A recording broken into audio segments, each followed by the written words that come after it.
Bismillahirrahmanirrahim. Assalamualaikum warahmatullahi wabarakatuh. Waalaikumsalam. Terima kasih Ustadz Abu Mansur yang tadi sudah membuka beberapa pengantar tentang bagaimana tahapan ingin kuliah di luar negeri. Kemudian tentu kami berterima kasih pada tuan guru kami yang telah menyambut kami dari pesantren dan kemudian juga hadir di sini ada pesantren Mazra'atul Azra dan tiang HP yang dipakai termasuk Hidayatullah. Dan kalau ada bapak-bapak wali dari santriwan dan santriwati. Tadi juga saya mendengar hadir ketua forum pesantren ya, ketua forum pesantren Batang Hari. Terima kasih guru sudah hadir di bersama dengan kami. Kami dari kalau literasi Indonesia ini yang pertama yang saya sapa itu adalah para wali. Jadi karena para wali ini tentu tidak setiap hari ke sini. Bapak Ibu semua mungkin kuliah di luar negeri itu adalah hal yang di luar prediksi atau di luar tidak berani ingin bermimpi anak bisa kuliah di luar negeri. Ini terjadi pada emak-emak kami dulu lah. Ya, emak saya sekolah di Pondok Pesantren As'ad Seberang. Tuan Guru Mansur sekolah di Pondok Pesantren Sa'adatul Darain Seberang. Dan emak kami itu, ayah kami itu juga tidak memprediksi bahwa kami akan kuliah di Al-Azhar.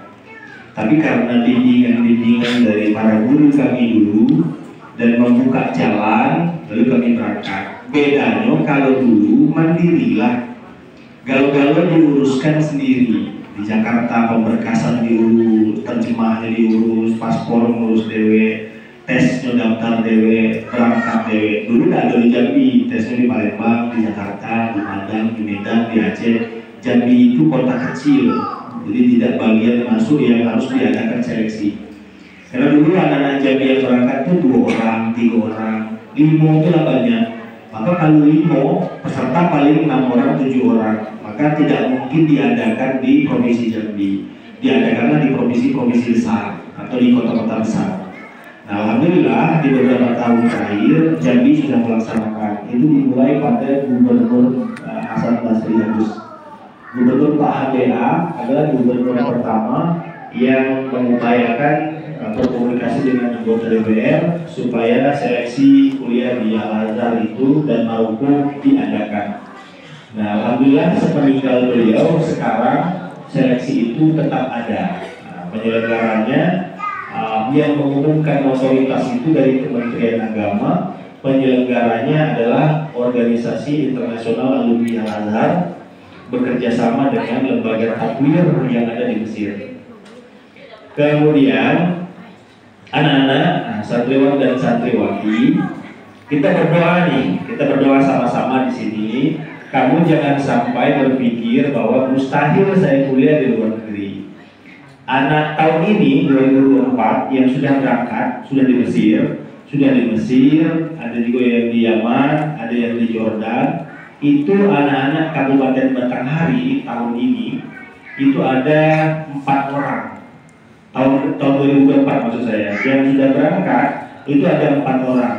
1 orang dari Pondok Pesantren Zulhijjah, 3 orang dari Pondok Pesantren Darul Arifin. Nah, itu 4-nya adalah anak Batanghari, Kabupaten Batanghari. Kenapa Zulhijjah berangkat? Kenapa Darul Arifin berangkat? Karena informasi itu sampai di pondok itu. Nah, di pondok selain itu belum sampai. Ada di Bulian, ada pondok pesantren Ar-Rahman, pondok pesantren Ar-Rahman yang tahfiz Quran.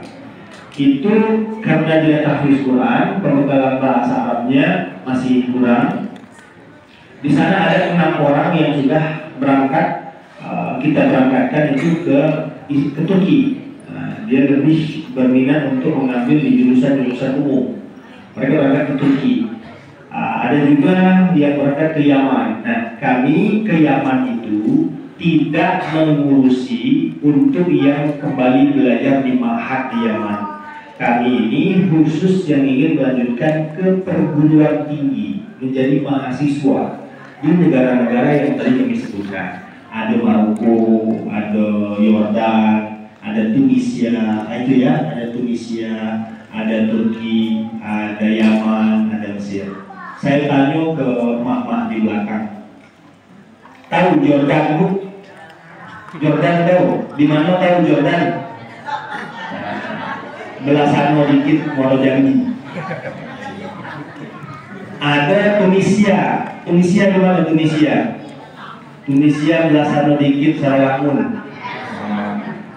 Jadi ke Tunisia itu atau ke Maroko itu dari Jakarta itu 16 jam naik pesawat. Iya, kalau ke Singapura 2 jam naik pesawat. Nah, kalau ke Mesir itu 16 jam naik pesawat.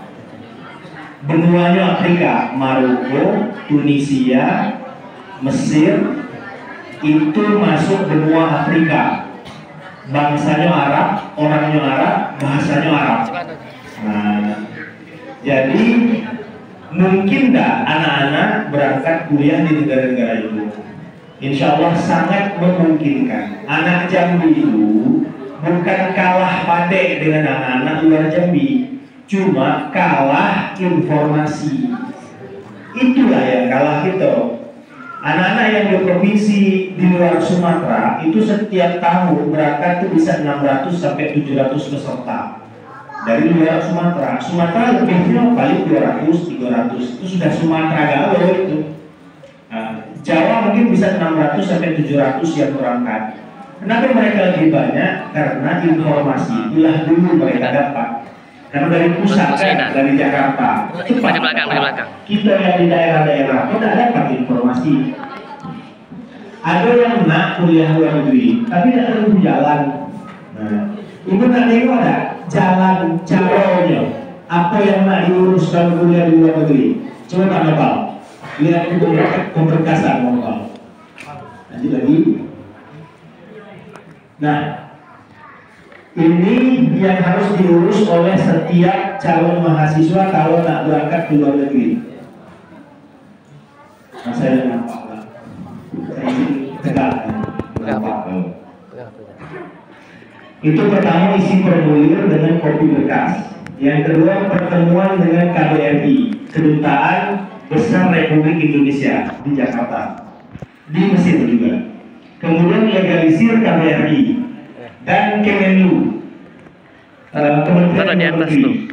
Kemudian pengantar dari KBRI, bagaimana harus dapat pengantar bahwa anak yang bersangkutan benar mendaftar di negara tujuan. Kemudian ada pendaftaran online. Webnya itu berbahasa Arab, berbahasa Inggris, berbahasa Prancis, berbahasa Turki, berbahasa Jerman. Dan nanti bahasa pelayanan. Kemudian legalisasi ijazah muadalah. Muadalah Mesir, bukan muadalah ternak, tapi muadalah Mesir. Kemudian penyerahan berkas. Berkas itu diantar ke negara-negara atau ke kampus-kampus yang kita tuju tadi. Berkas itu diantar ke Yaman, ke Sudan, ke Jordan, ke Maroko, Mesir. Kemudian ada berkas masuk ke Al-Azhar. Berkas yang tadi itu kita antar ke Universitas Al-Azhar di Mesir. Kemudian berkas State Security Mesir, atasnya pertahanan Mesir. Kemudian berkas itu dikopi semuanya, dimasukkan ke Kemenak, dimasukkan ke kedutaan Mesir yang ada di Jakarta, kedutaan Jordan yang ada di Jakarta, kedutaan Yaman yang ada di Jakarta, Maroko di Jakarta, Tunisia di Jakarta, Turki di Jakarta. Ke bawah lagi, pendaftaran secara online, pendaftaran secara offline di negara-negara yang tadi kita tuju. Nengok pemberkasan Iko, mungkin tak santri dari Minhajus Sa'adah atau orang tua nak ngurus di Jakarta? Itu tidak mungkin. Inilah yang terjadi kenapa anak Jambi itu dikit yang berangkat ke luar negeri. karena urusannya sulit minta ampun. Belum tes, itu baru berkas. Berkas ini akan diproses kalau sudah dinyatakan lulus tes. Nah, berkas yang banyak tadi. Kalau anak yang di luar Sumatera, pertama mereka dekat dengan Jakarta tuh. Jadi dia ongkosnya minimal tidak naik pesawat, naik bus, naik angkot sampai. Kalau kita lumayan kalau nak naik mobil jalan darat.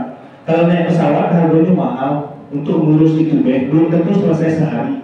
Nak nginap di mana di Jakarta, tapi nak sewa hotel, sewa apartemen. Jadi lumayan kalau kita nak ngurus ini secara masing-masing pribadi. Sehingga dulu kalau ada anak-anak Jambi yang kuliah di luar negeri itu cuma dua. Pertama, kanunya kayu. Yang kedua, kanunya ada kenal orang Jakarta. Nah, kalau kini itu tidak harus begitu lagi. Kalau kami sebagai perpanjangan tangan dari Kementerian Agama, perpanjangan tangan dari Kedutaan Besar, perpanjangan tangan dari perwakilan kampus-kampus negara-negara yang kami sebutkan tadi. Ada satu kampus Jordan, namanya Moktah University di Jordan. Jordan itu negara yang sangat dekat dengan Indonesia sekarang. Presiden Prabowo itu punya rumah pribadi di Jordan. Dulu ketika Prabowo terasing di negara Indonesia, di tanda kutip diusir dari negara Indonesia, dia pindah ke Jordan dan dapat rumah fasilitas di situ. Jadi Sultannya Jordan atau Raja Jordan itu punya hubungan dekat dengan Presiden sekarang Prabowo. Atas dasar kerjasama yang dekat itu, kalau ada anak-anak Indonesia yang nak kuliah di Jordan itu tanpa tes. Yang mau kuliah di Jordan tanpa tes. Tapi sungguh pun tanpa tes, kalau tidak tukang sama sekali bahasa Arab, malu guru kita di Pondok Pesantren Bidan Syahadah. Pas ditanya bahasa Arab, misalkan tanya mahriwaya tukang, dan tukang jawabnya, dari mana pondok kau? Min Hazus Syahadah. Nah, malu siapa? Kan pimpinan, para tuan guru, wah, tidak bisa nih. Nah, atas dasar itu, walaupun kemudahan-kemudahan banyak, anak-anak juga harus kita bekali dengan persiapan-persiapan. Tidak bisa, jangankan kuliah luar negeri, masuk kuliah dalam negeri ini harus ada persiapan-persiapan. Maka jauh-jauh hari, tidak bisa seleksi di tahun ini, tahun depan. Kita persiapannya, kami ini rantau sekarang berjalan. Bahkan kami diminta untuk memberi sosialisasi ke beberapa provinsi. Saya baru balik 2 hari yang lalu bersama tim itu ke Tembilahan. Kami 2 hari di Tembilahan. Pas sampai Jambi semalam, orang Tembilahan telepon lagi. Bisa datang lagi tidak ke lembaga yang lain? Tidak telat, kami 10 jam. Wah, tidak telat di sana kan? Jadi itu bayangkan, provinsi lain saja itu sangat menunggu untuk mendapatkan informasi sosialisasi. Kami ini mohon maaf lah dulu, saya tidak tahu ada pondok pesantren di Haji Sa'adah. Artinya kalau tanpa ada guru Ustaz Abu Mansur yang mendampingi kami ke sini, kami tidak datang. Kenapa? Karena kami keterbatasan soal pondok-pondok mana yang nak kami datangi. Jadi sehingga pondok-pondok yang kami tahu lah yang kami datangi. Ya, pondok-pondok yang punya kenal dengan kami itulah yang kami datangi. Pondok-pondok lain yang mohon maaf lah, carilah informasi dewek. Nah, tentu kira-kira kan. Ini peluang terutama kepada orang tua. Orang tua ini kadang-kadang dia takut itu cuma 2 lah. Takut yang pertama apa? Kalau anak kami luar negeri, macam mana biaya? Mana duitnya nak kuliah luar negeri? Luar negeri itu orang sebut nama misalnya Maroko. Ini kan Maroko, macam nama roti. Tidak tentu mana negara Maroko itu. Ada Tunisia, Tunis, mana Tunis? Lain pula, macam nama godok Tunis. Nah, sehingga dengan begitu banyak orang tua yang takut kalau kami nak kuliah ke luar negeri, apa telah kami mengeluarkan biaya untuk menyekolahkan anak. Masuk pesantren dia menanggung kami bagi duit, apalagi masuk kuliah ke luar negeri. Kan macam itu. Itu dah nak. Itu yang pertama. Yang kedua pun dah kalah lagi. Yang kedua pun mental. Nak keluar negeri dulu, jauh. Ya. Kaget di sana anak kami dengan siapa, makannya apa, siapa yang meloi di situ, siapa yang nengok, kalau dia demam macam mana? Di pondok itu kalau dia demam dah tu, apalagi kalau anak demam di Mesir sana. Awak nak berangkat naik pesawat, berapa duitnya? Nak bayar beli tiket pesawat pula Jambi Jakarta itu 1.500.000 atau 300 Jambi Jakarta, apalagi Jakarta ke Kairo. Nak nengok anak ke sana, di tiket untuk nengok anak ke Jakarta itu bisa hidup untuk anak selama 1 tahun di negara itu. Daripada awak nengok ke sana, lagi hidup duit macam itu. Jadi ketidaktahuan kita tentang negara yang nak dituju membuat kita orang tua takut melepas anak. Tambah pula awak anak itu betina. Dia pun cuma berdua, kalau dia pergi tinggal sekor. Lah macam tu, sekor pun dari taman dah pergi pula. Banyak hal itu kan. Loh tak ada pula sekor lagi. Iya, kalau mak saya punya filosofi macam ini Bu. Saya 3 beradik, kata mak saya, kalau anak yang pertama itu masuk pondok, berarti kami cuma punya anak dulu. Kalau anak nomor 2 masuk pondok, berarti kami punya anak cuma sikok. Kalau anak yang ketiga itu masuk pondok pula, berarti kami tidak punya anak. Itu filosofi mak dengan baik dengan ayah saya. Sehingga kami berdua senangnya kami masuk pesantren itu tentu tidak ada nyusahi kami di rumah. Nyari berarti, nyari sedih di rumah. Tapi apa? Enaklah kalau kata Abu Somad itu, ibu-ibu nangis kini atau nak nangis kaget. Nak menyesal sekarang atau nak menyesal nanti. Kira-kira macam itu. Macam ini kita nangis. Mak saya, ini yang saya dapat cerita, mak saya sudah meninggal dunia tahun 2016. Tapi saya balik dari Al-Azhar, dari Mesir, saya ketemu dengan beliau. Jadi cerita ibu saya, waktu saya di Mesir, itu setiap hari mak tuh nengok foto saya dan nangis, nengok foto nangis, nengok foto nangis. Cerita macam kok ada jadi untuk anak luar negeri. Tidak sampai ya. Tapi apa yang harus kita bayangkan sebagai orang tua? Ternyata kami ini dalam rangka, Bapak Ibu jangan salah paham pula. Kami ini dalam rangka bukan untuk menyombongkan diri, bukan. Kami ini untuk memotivasi. Kami mencakap kober karena dalam rangka sosialisasi. Kalau keluar tidak kami bercakap macam jadi kata orang sombong pula. Nah, alhamdulillah begitu kami selesai kuliah di luar negeri, terbalaskan sedih selama kok. Jadi nangis setiap malam sama emak saya itu terbalaskan. Dan ada yang nak dibalikkan ke emak tuh, emak menyuruh kamu sekolah, ataukah emak minta balik? Lu kedua adalah mak bagi selama 3 tahun, balikkan. Macam itu dah kira-kira. Dan yang diharapkan mak itu apa? Kita sukses menjadi santri, ya, tamat menjadi santri. Yang diharapkan orang tua kalau anak masuk pesantren bukan prestasi. Kalau dapat ranking 1, ranking 2, ranking 2, itu nomor sekian. Yang diharapkan oleh mak dengan ayah masuk pesantren adalah tamat dari pesantren. Itu intinya. Kuat tidak kita menimba ilmu di pesantren, karena dalam pesantren itu semuanya kan ilmu, semuanya pendidikan. Makan kita dididik untuk bagaimana makan, tidur kita dididik untuk bagaimana mengatur tidur dan seterusnya. Nah, ini sekarang kalau kita dalam pesantren sudah terbiasa dengan alur-alur pendidikan begini, maka insya Allah siap berangkat ke luar negeri. Kami Ustaz sosialisasi pernah dibuka pesantren. Ini ada galau saksinya tim kami ini sosialisasi dibuka pesantren. Kami tanya, ada gak mau gak kuliah di luar negeri? Apa jawaban mereka? Tidak.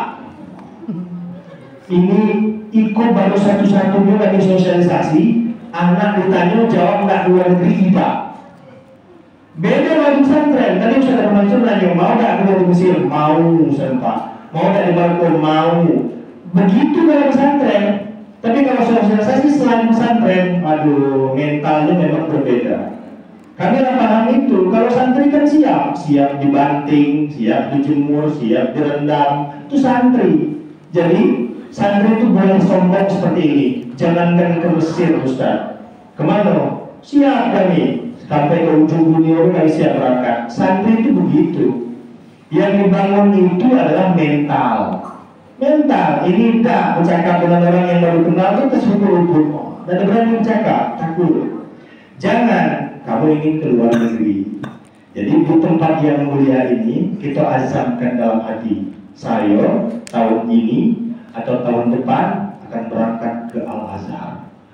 Malaikat mencatat, dilaporkan kepada Allah Subhanahu wa taala, lalu dikabulkan. Amin ya rabbal alamin. Jadi ibu-ibu, bab yang kedua tadi, kalau Kemenak merekomendasi berarti negeri itu aman. Nah, Sudan misalnya, Sudan itu tidak direkomendasikan oleh Kemenak. Kenapa? Karena tidak aman itu negara. Kalau Kemenak masih merekomendasikan, berarti aman. Tidak sia-sia. Anak-anak yang kita berangkatkan itu sudah dapat apa? Satu, rekomendasi Kementerian Agama, rekomendasi Kedutaan Republik Indonesia, rekomendasi Atasnya Pertahanan, rekomendasi pondok pesantren. Yang pertama pondok pesantren dulu.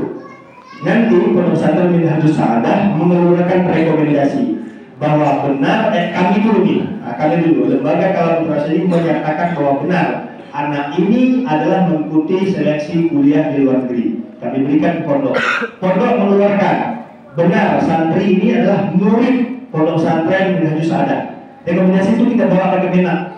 Kemenak mengeluarkan rekomendasi bahwa benar pondok pesantren Minhajus Sa'adah adalah pondok pesantren di bawah naungan Kementerian Agama yang mana santrinya direkomendasikan untuk berangkat ke Al-Azhar. Itu yang kita bawa di kedutaan. Kedutaan merekomendasikan lagi bahwa benar ini adalah berasal dari negara Republik Indonesia yang telah disahkan oleh Kementerian Agama akan mendaftar di Universitas Al-Azhar. Bawa lagi ke kampus Al-Azhar, barulah Al-Azhar menerimanya. Tahapannya panjang, tahapannya banyak. Jadi negara ini adalah negara aman. Anak Jambi itu yang perempuan sekarang di Mesir itu sekitar 60 orang. Itu anak Jambi yang perempuan. Yang laki-laki sekitar 200-an. Yang laki-laki. Jordan, anak Jambi itu ada sekitar 15 orang. Jordan. Maroko itu sekitar 30-an orang. Maroko. Tunis 15 sampai 16 orang. Coba bayangkan berapa jumlah penduduk provinsi Jambi. Yang anaknya di Mesir itu perempuan cuma 60 orang. Berapa setiap tahun anak tamat kelas 3 aliyah itu berapa? Ada ribuan anak yang tamat, tapi kok cuma 60 yang berangkat. Apakah 60 itu adalah karena 60 itulah yang pandai? Tidak. Karena 60 itulah yang tahu pintunya, yang tahu jalannya, dan tentu disupport oleh keluarga dan orang tua. Kalau bab masalah biaya, ada banyak. Ada kami ini semua saksi bahwa orang tua menghubungi kami, mohon maaf Pak, kami kok untuk bayar duit bimbel tuh persiapan buat paspor misalnya belum ada duit. Bagaimana lah caranya? Mohon maaf Pak, kami kok jualan sayur keliling, hari kok lakunya cuma sekian ribu. Itu gambaran bahwa orang tua yang berangkat dengan kami itu adalah bukan orang tua yang mampu. Ada memang yang mampu-mampu, tapi 70% adalah orang tua yang dikatakan biasa saja, tapi punya motivasi yang tinggi dan anaknya sampai itu ke negara-negara itu. Memang kuliah yang tanpa tes, negara-negara yang tanpa tes itu ada biaya semester di sananya 5 sampai 6 juta per semester. Itu yang tanpa tes. Kalau yang pakai tes, kuliahnya gratis ibu-ibu. Nak 4 tahunnya tamat, nak 5 tahun, nak 10 tahun. 10 tahun itu gratis. Tidak ada biaya uang bangunan, nggak ada SPP, nggak ada duit ujian, apalagi biaya-biaya itu. Tidak ada kalau di Al-Azhar, di Mesir. Kami ini orang tua macam itu, sama lah dengan Bapak Ibu. Ustaz Abu Mansur tadi bilang, kalau saya dulu ada duit, kata Ustaz Abu, saya lah kuliah di UIN. Nah, artinya apa? Kuliah di UIN itu banyak mengeluarkan duit dibanding kuliah di Al-Azhar, Mesir. Tidak ada duitnya. Kami dalam rangka, mohon maaf, tidak membanding-bandingkan harga, tidak. Hariko kan kami sosialisasi ke luar negeri. Kalau ada orang yang sosialisasi UIN, kami tidak bermaksud menyinggung tidak guru. Nah, faktanya begitu. Dia Al-Azhar itu tidak bayar. Masa ada bayar sama sekali? Ada bayarnya. Yang pertama bayar rusum. Rusum itu biar dia untuk daftar ulang di kampus. Daftar ulang itu 500.000. Kemudian ada biaya buku per tahun. Buku itu per tahun ada 12 mata kuliah, ada 12 buku. Satu buku itu 100.000 sampai 200.000 per buku. Anggaplah mahal 200.000, berarti satu tahun baru 2.400.000. Satu tahun, buat satu bulan, satu tahun 2.400.000, dan tidak sampai segitu. Satu buku itu 100.000, 100.000 berarti 1.200.000 per tahun. Nah, itulah yang dibayarkan.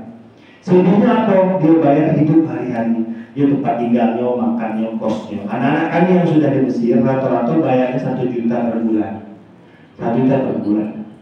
Nanti mereka akan berjibaku untuk mendapatkan beasiswa di sana. Al-Azhar itu memberikan beasiswa dengan syarat memiliki nilai yang baik. Minimal dia najah dengan nilai makbul. Makbul itu diterima, C kalau angkon. Ada nilainya jayid. Jadi itu B, dia bisa mendaftar di Majelis A'la namanya. Majelis A'la itu lembaga sosial yang memberi bantuan beasiswa. Kalau nilainya dapat jayid jidan B+, itu dapat di Baitul Zakat. Baitul Zakat itu adalah lembaga dari beberapa negara, dari Kuwait, Qatar, Dubai, memberikan beasiswa kepada setiap mahasiswa yang nilainya bagus-bagus itu. Dan Al-Azhar sendiri memberikan beasiswa. Tentu ini bersaing. Nah, dari Kemenak ada beasiswa. Yang beasiswa Kemenak itu hanya 20 orang saja se-Indonesia. Yang diberikan beasiswa full oleh Kemenak adalah 20 orang saja se-Indonesia. Pendaftar ke Mesir tahun 2024 8.000 peserta. Ya. 8.000 itu bersaing untuk mendapatkan 20 kuota beasiswa full. Mesir itu ada dua, ada beasiswa, non beasiswa. Kalau beasiswa, ini pelan-pelan nih. Kalau beasiswa, dia mendapatkan gratis proses keberangkatan, tiket dan lain-lain.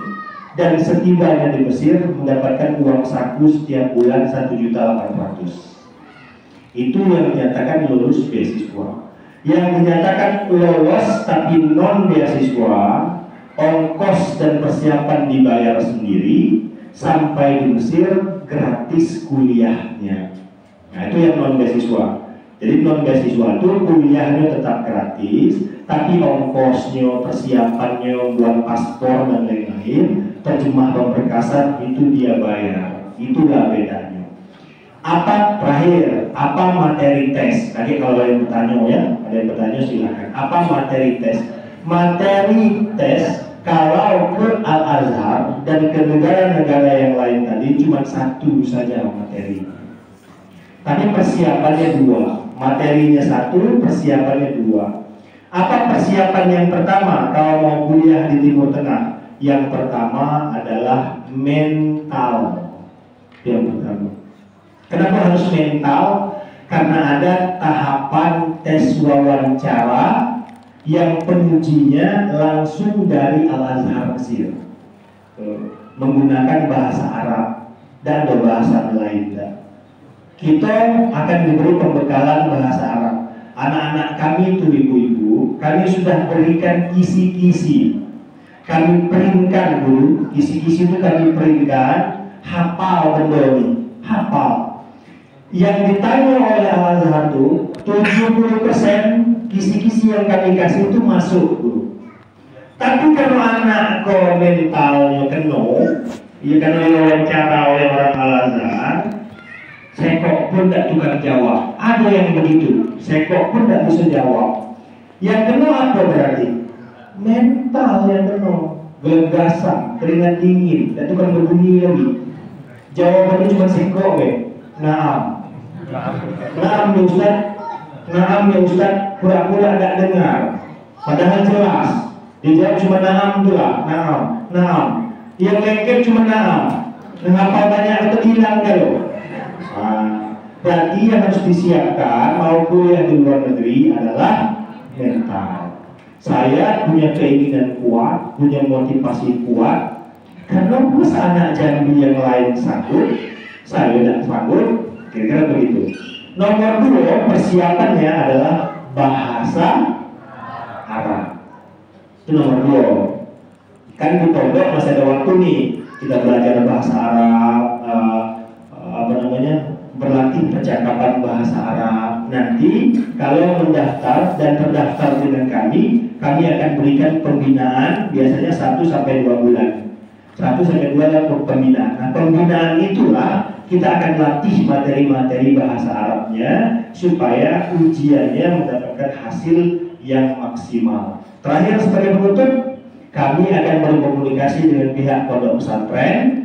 Bagi yang ada keinginan berminat kuliah di luar negeri, silahkan menghubungi para tuan guru kami yang ada di sini, dicatat namanya, maka kamilah yang akan berkomunikasi dengan pihak pondok, akan memberikan tahapan-tahapan. Kalau di sinilah pembinaannya, berarti kami kirim bukunya, guru.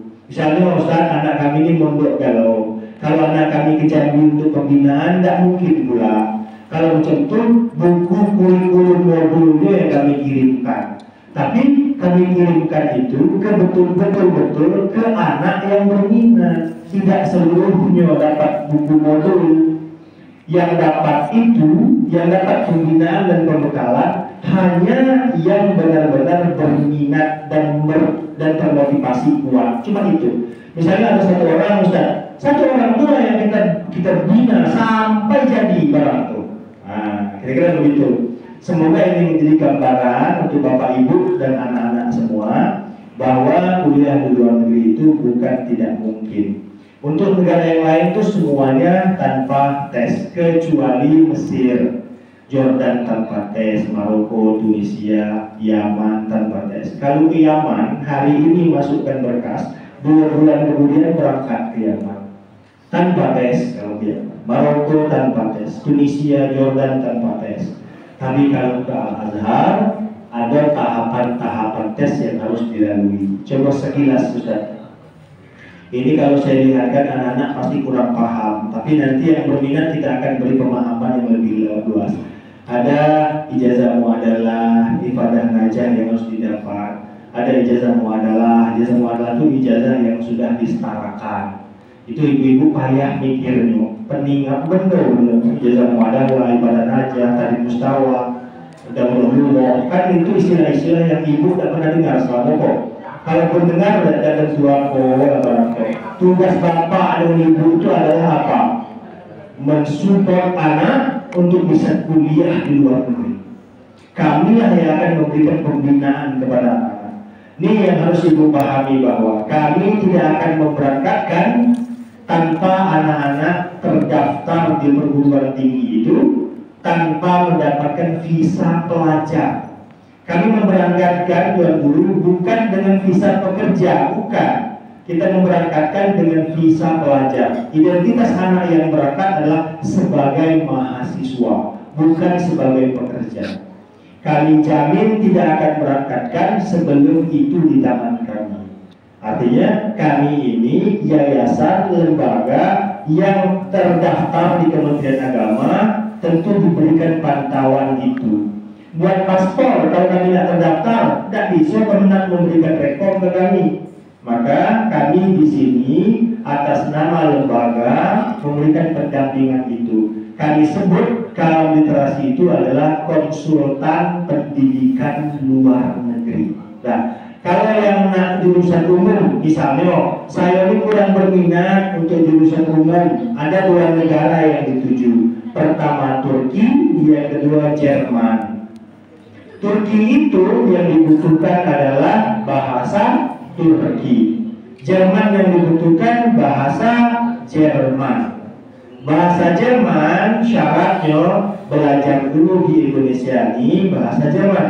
Kalau Turki syaratnya berangkat dulu ke Turki, terdaftar di kampus itu. Di kampus itu belajar bahasa Turki selama 5 level atau 10 bulan. Setelah mendapatkan sertifikat bahasa Turki, barulah dia akan aktif belajar sesuai dengan jurusan yang ia pilih.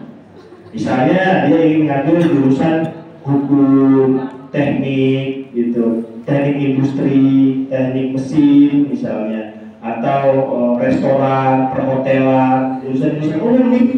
Nah, dia bisa mengambil ke negara-negara tadi, termasuk ke Jerman dan ke Turki.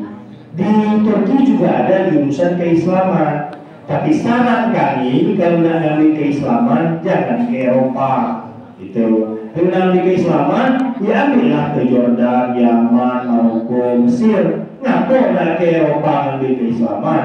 Kalau nak pergi ke Eropa, ngambil hubungan internasional, hukum, pendidikan, fisika, kimia, begitu-begitu. Kalau ingin ke negara-negara Eropa.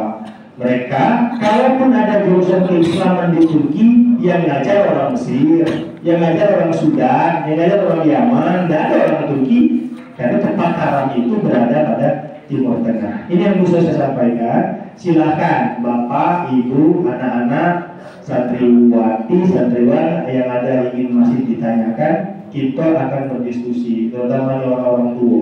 Anak-anak ini insya Allah termotivasi, tinggal dibolehkan atau tidak dibolehkan sama mak dengan ayahnya, apalagi yang perempuan. Di sini itu. Tadi disampaikan Ustaz Abu untuk asrama Jambi perempuan di Mesir, alhamdulillah 1 bulan yang lalu anggota DPR Provinsi Jambi namanya Ahmad Sarwani. Ahmad Sarwani itu pas pula sebagai ketua organisasi internasional alumni Al Azhar yang juga sebagai ketua sekretaris Komisi Perekonomian DPR Provinsi Jambi. Jadi ada orang Mesir, alumni Mesir yang menjadi anggota dewan, dan alhamdulillah dia memperjuangkan asrama putri untuk Mesir dengan anggaran 1,8 1M 800 juta. Itu di ACC, di DPR di ACC, di gubernur di ACC. Alhamdulillah untuk asrama putri, mudah-mudahan tahun 2025 mulai dibangun asrama putri. Kalau sudah ada asrama putri, artinya anak putri dari Jambi tidak pakai bayar lagi tempat tinggal. Anak putra sudah ada, dikasih sama HBA. Nah, anak putra itu anggarannya 4 miliar. Asrama putra di Mesir itu anggarannya 4 miliar. Dulu ketika HBA menjadi gubernur sudah dapat. Kalau sekarang anak putra itu yang ke Mesir 1 tahun gratis tidak bayar. Anak putri belum, anak putri ini masih bayar kalau sampai di Mesir, tapi anggarannya tidak banyak, sekitar 300.000 per bulan. Semoga tahun ini, selama-lamanya tahun depan sudah ada asrama putri di Mesir, karena ACC anggarannya sudah di ACC, tinggal pencairan dan pembangunan di Mesirnya saja. Cukup sampai di sini. Akhirul kalam, wallahul muwaffiq ila aqwamit thoriq. Assalamualaikum warahmatullahi wabarakatuh. Saya kembalikan ke